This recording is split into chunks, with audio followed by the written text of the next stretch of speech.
Now, I've dreamed about heading north out of Montana and hunting the interior grizzly bear for years. It's definitely one of the top animals on my list of things I would like to take in my lifetime. I think part of that is stemmed from the amount of grizzly bears we have in Montana that we're unable to hunt, being on the endangered species list. I know of several people in my life who have been attacked by grizzlies, and almost everyone I know has at least one scary story that'll make the hair on your arms stand up. So I think part of what makes this hunt so appealing for me is being able to finally go after an animal that's always been untouchable to me here in Montana.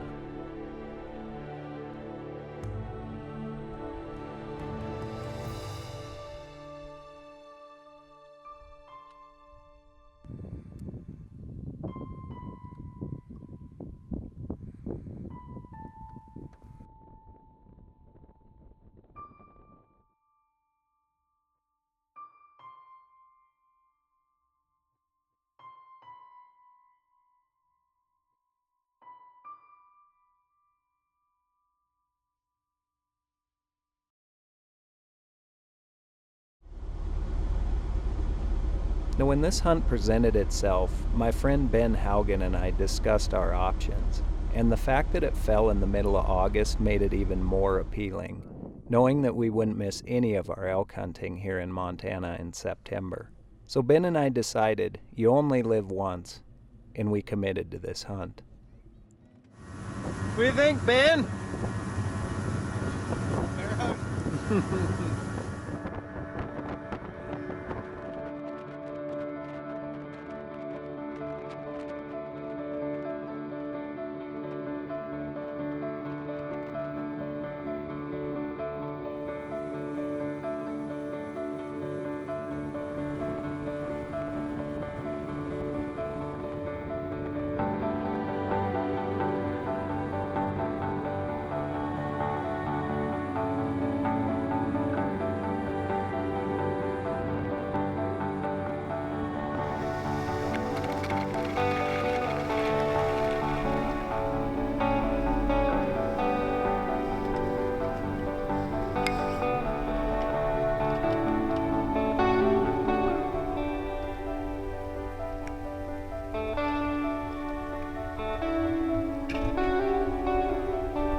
Now, usually this time of year, the plan would be to hunt the bears down along the river as they feed on the salmon that are heading upstream. This year, in this part of Alaska, they've received an unseasonable amount of rain, which has brought the rivers up so high it's been hard for the bears to catch any fish. So our plan for this hunt was to hunt anywhere from the river's edge to the very top of the mountains that held the biggest blueberry patches. It was really anybody's guess at where these bears would be located in between. The first morning, we got our gear gathered up and everything we would need to head out of main camp for the next 3 or 4 days. Because of the amount of travel and jostling around we had went through, we decided it would be a good idea to shoot the Browning X-Bolt 338.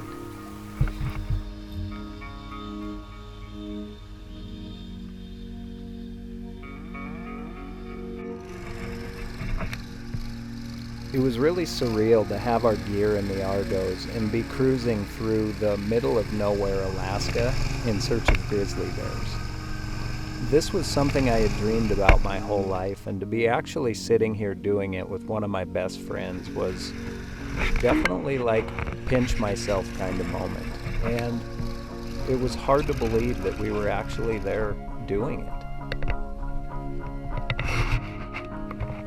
About 5:30 in the afternoon, we were just getting to a fairly major creek crossing, and we're looking for a place to cross when Ben spotted the most beautiful interior grizzly bear I've ever laid eyes on.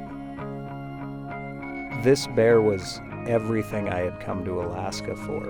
He was a giant boar with blonde legs and blonde back, and got darker as he got closer to the ground. He was everything that I had ever dreamed of, and I could not believe how big he looked out there.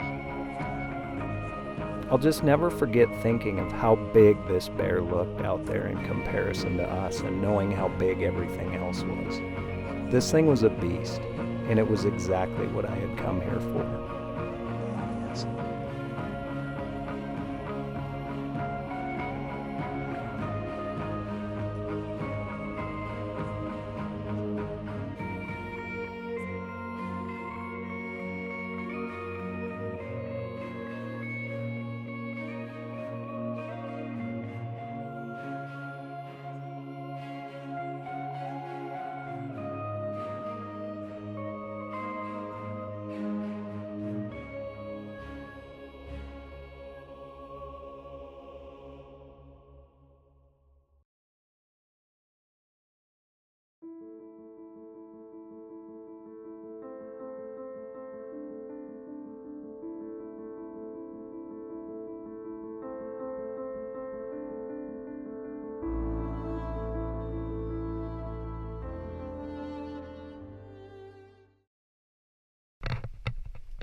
Like that, a guy might be able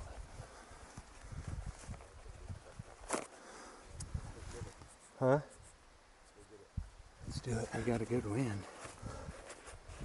Dude, that is a big bear. Yeah, it is. Wow. Oh my God, look at the head on that thing. I'm filming here. I think we need to go up, sneak up along these trees and shoot back there.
Second.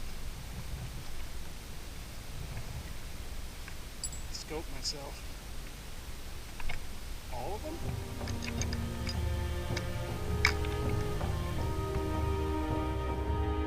Now sometimes hunts just don't work out. No matter how hard you've tried or how much you want it, they don't work out. I missed this bear twice, plain as day, 229 yards. Looking back, I know what I did wrong, and I can correct myself in the future. It's hard when it's on an animal you've dreamed about your entire life. But I can promise you, I'll never make that mistake again. In the moment of excitement, Ben was moving the camera when I pulled the trigger, and we didn't get any of this moment on film. Sometimes when things go wrong, they go really wrong. But I truly believe that everything happens for a reason.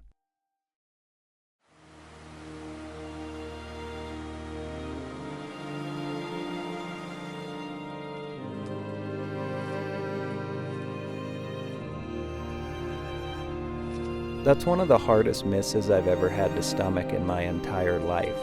Dreaming of that moment and the amount of work and patience it's taken to get there, I honestly couldn't believe I had missed. But all I could do was pick up the pieces and learn from my mistakes and try to find another bear in the next 11 days.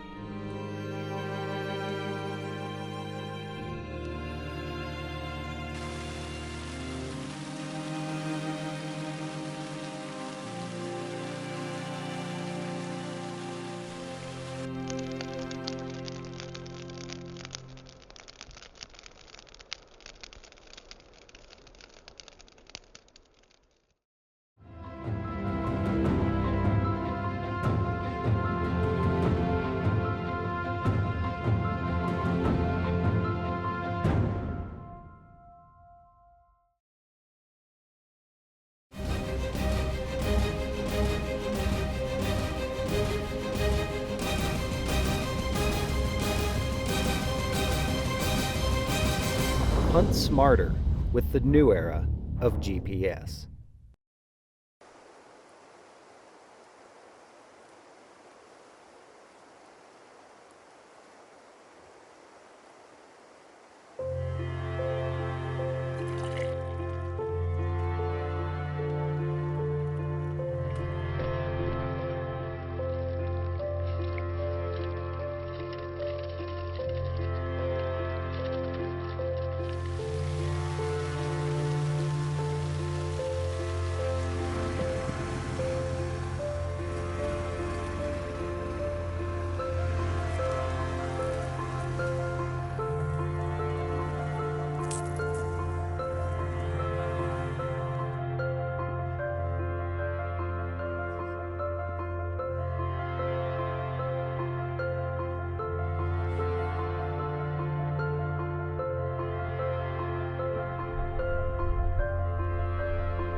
boat.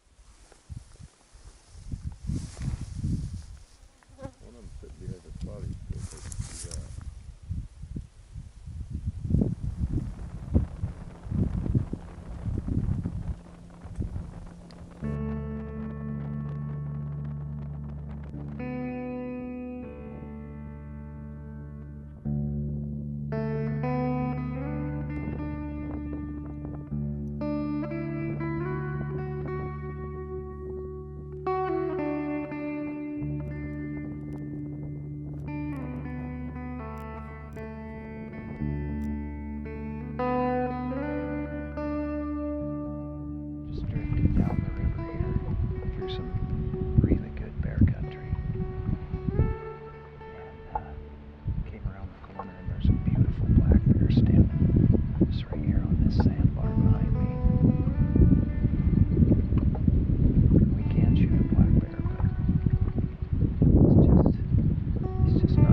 Hunt smarter with the new era of GPS.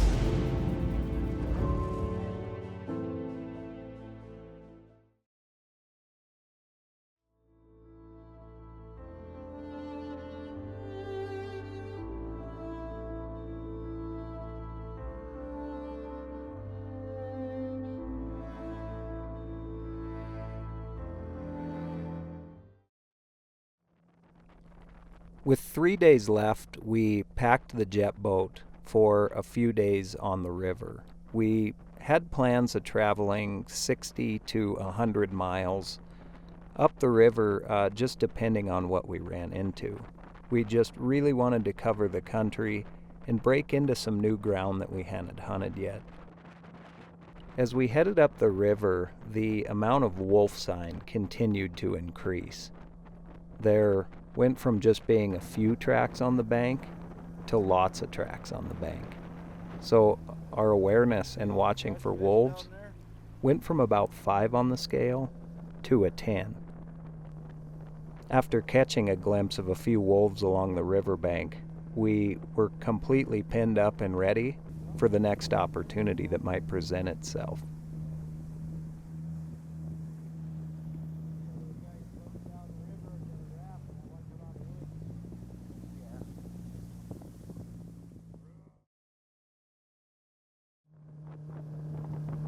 The next morning, as we started to drift into the area where the wolf sign had been the thickest, I decided to get ready, just in case we drifted around and there happened to be a wolf on the bank.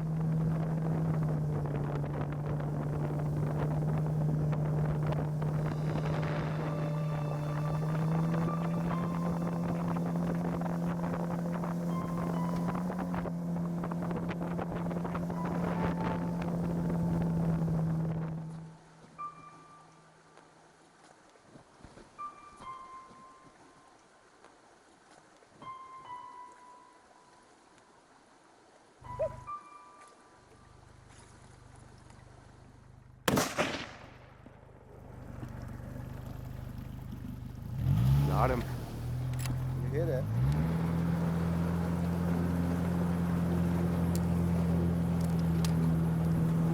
You ready for him to go up the hill? Right there in the bushes.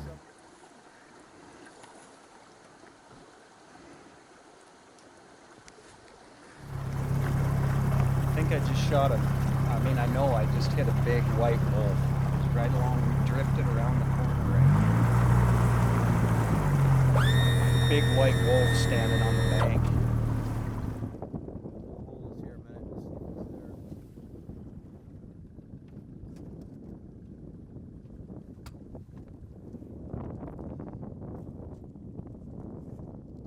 Right here. Dead wolf.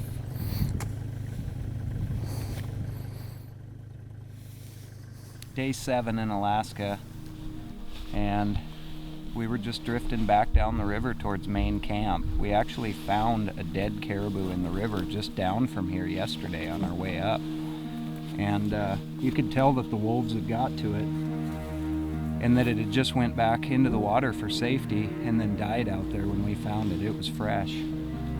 So we were kind of on pins and needles coming around the corner, knowing that the wolves were in the area. We actually saw 2 white ones yesterday and then a pup as well.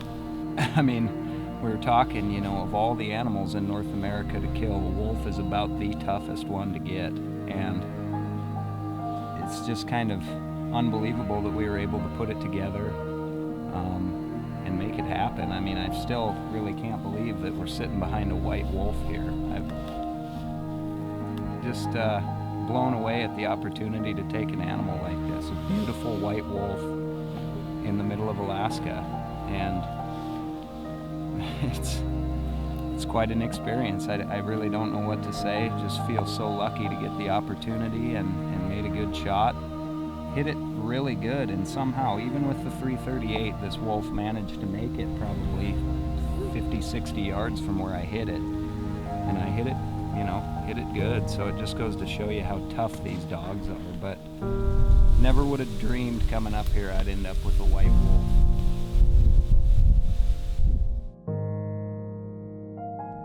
Ever since we lost my mom to cancer, I live every moment to the fullest. I believe that tomorrow's never promised, and to take advantage of every moment that you have. I think when people plan adventures to Alaska, that's just what they expect as an adventure. And that's exactly what Ben and I had on this trip. From traveling hundreds of miles across land and up the river, to building bridges and building camps, collecting firewood, dodging moose and finding grizzlies. This was an adventure above any I had ever been on in my entire life. Whether we go home with a bear or not, this trip was exactly what we both needed.